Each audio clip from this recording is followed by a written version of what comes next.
the boy's made of.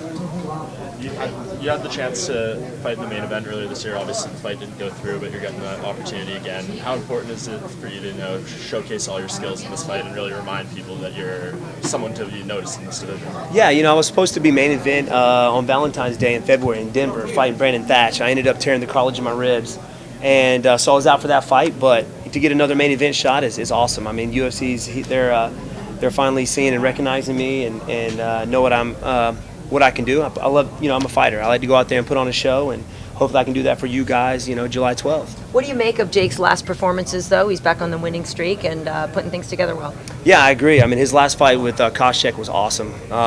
His last 3 fights, he's lost to they're like the top 3 guys. And so you can't take that away from Jake. Jake he's a tough dude, good wrestler. He's got power in his hands. It makes for a great fight. So everybody's hopefully going to see some sparks flying and going to put on a good show for you guys. Well, that would mean he would have to stand up with you then for the sparks to fly. We already know what you do when you're standing up. Yeah, I know when I step in there, most of the guys that are going to be fighting are going to want to take me down. I mean, they just are. So I'm constantly working on my wrestling, especially when you got Chris Weidman in your corner, and as a training partner, you can't ask for a better wrestler. How much have you improved in your wrestling with Weidman? I mean, what does he taught you? I'm sure there's some things out there. Oh yeah, stuff here and there. It's top secret, but you guys will see it hopefully in under a month. So. Was it hard for you to transition great kickboxing into MMA? Because a lot of people will stand more upright, and then it's so easy to take them down. Was it hard? Is that why you widened your base, or were you always doing that? Actually, that's exactly what I've done. I fought kickboxing for many years, and went straight from kickboxing after a major knee injury right into MMA. So I consider myself still green when it comes to the wrestling and jiu-jitsu. So I'm learning as much as I can, as fast as I can. But yes, I actually keep a wide stance for those wrestlers. Before I fought MMA, I was training with guys like George St. Pierre, Rashad Evans, and those guys, and every time I would shoot in or blitz in with my striking, I was down on my butt. They took me down every time. So yeah, I had to modify my stance a little bit.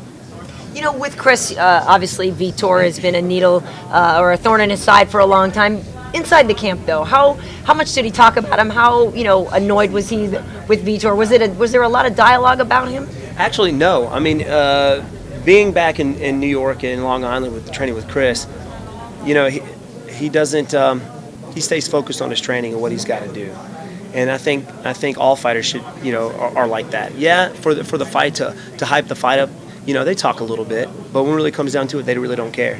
All right, if they let those emotions fly in the cage, then that's when you start making your mistakes, and that's when your opponent's going to capitalize on it. But he was very emotional yesterday.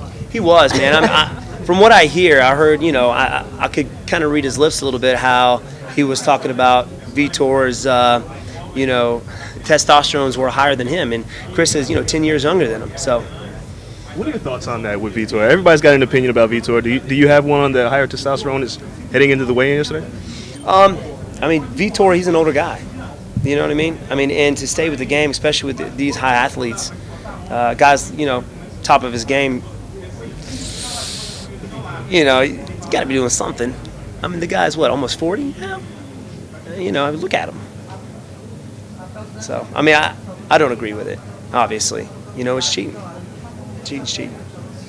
You bring a different kind of stand-up to the cage. Is it hard for you to improve? Because, let's say I start fighting. I can watch you, I can watch Lyoto Machida, I can watch it, but you're kind of in your own little box. So what do you do to improve? Just work on what got you here and then kind of transition it more? Or what do you watch and what do you like watching to improve yourself? Well, I'm always, like you said, I'm a fighter, and I'm always improving with my jiu-jitsu and wrestling, but I had to modify, like you said, my striking in the beginning, and I always stick to my basics, what I came up doing, and that's what people want to see. People want to see people standing up, knocking each other out, and I like to put on a good show, and hopefully I can do that for you guys. And so, yeah, I'm always constantly going back and working on my striking and trying to make it better, and hopefully making it work for MMA. You always hear people say, like, oh, he has K1 level striking, but you generally could go compete in K1. What do you think when they say that about a regular guy? Do you look at it and go, no, he doesn't. No, he doesn't. Yeah, I think it's cool that people, the that they say that about me. But K1's different, man. It's a different style. It's a whole different ball game. I mean, you take a normal MMA guy and stick him in there with a K1 guy, and it's striking only. It's over. I mean, that's what those guys specifically do. That's all they train for. So it's different, and that's what took me a little bit longer to transition from my kickboxing to MMA.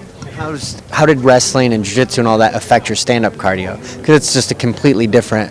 How was it for you? It is. It was rough. In the beginning, I'm so used to striking. It's a totally different, muscle stamina thing, so to say. So I mean, it tires you out, man. But if you're in wrestling shape, then fighting shape is easy. And this is a strange one, but for me, how did you improve your timing? Because your timing is perfect. You know your distance. So how did you personally improve your timing and your distance? Did you just measure your arm every day and figure, if he's this far away from me, I can get him here? And that just goes on, in mat time. Just being on the mat for many years. I've been in the martial arts since I was 3 years old. Kind of had no say-so. My dad owns a martial arts school in Greenville, South Carolina. So, I got 2 brothers and 2 sisters. We all started at the age of 3, and it's just what I've been doing my whole life. And so, yeah, when I'm out there fighting, I know where I should be, where I need to be in order to hit you. And I just do it, man. I'll work on that right there. Sorry, but I just do it. It's hard to explain it. It's a feel thing. Kind of like in jiu-jitsu. A lot of guys can roll with their eyes closed. It's a feel thing. And that's what it is with striking as well.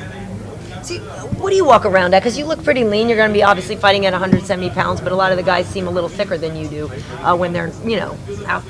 Yeah, well, I walk around about 193. 195 is the heaviest, really. Yeah. I try to stay around there. During my fight camp, of course, I drop a little bit. I'll get down to 188, 190, so I fluctuate. And I try and stay right there to about 2 weeks before my fight.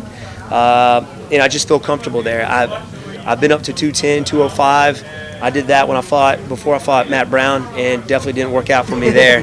So I decided to stay low, and I feel much better. And the weight cuts gets easier and easier.